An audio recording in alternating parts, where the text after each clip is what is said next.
Kumily panchayat LDF തെരഞ്ഞെടുപ്പ് convention നടന്നു. CPM ജില്ലാ കമ്മിറ്റി അംഗം G. വിജയാനന്ദ് കൺവെൻഷൻ ഉദ്ഘാടനം ചെയ്തു. കുമളി പഞ്ചായത്തിലെ വികസന തുടർച്ചയ്ക്ക് LDF എന്ന മുദ്രാവാക്യം ഉയർത്തിയാണ് പ്രചാരണം.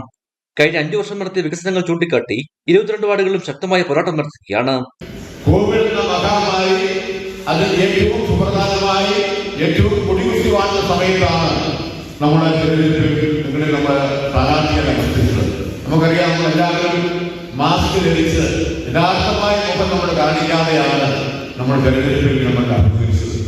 ആ പ്രതിസന്ധികളെയൊക്കെ തരണം ചെയ്ത് ഇടതുപക്ഷ ജനാധിപത്യ മുന്നണി ഈ രാജ്യത്ത് പറഞ്ഞ കാര്യങ്ങൾ മുഴുവൻ നടപ്പിലാക്കിക്കൊണ്ടുള്ള മുന്നേറ്റമാണ് കഴിഞ്ഞ 5 വർഷക്കാലമായി ഈ സംസ്ഥാനം നടത്തിക്കൊണ്ടിരിക്കുന്നത്. കുമളി ഹോളിഡേ തെരഞ്ഞെടുപ്പ് കൺവെൻഷൻ LDF ജില്ലാ കമ്മിറ്റി അംഗം G. വിജയാനന്ദ് ഉദ്ഘാടനം ചെയ്തു. യോഗത്തിൽ 22 വാർഡിലെ സ്ഥാനാർത്ഥികളും ബ്ലോക്ക് ജില്ലാ സ്ഥാനാർത്ഥികളും പങ്കെടുത്തു. LDFന്റെ ജില്ലയിലെയും പിരിമെട്ടിലെയും പ്രമുഖ നേതാക്കൾ കൺവെൻഷനിൽ പങ്കെടുത്തു. ഇടുക്കി വിഷൻ, കുമളി.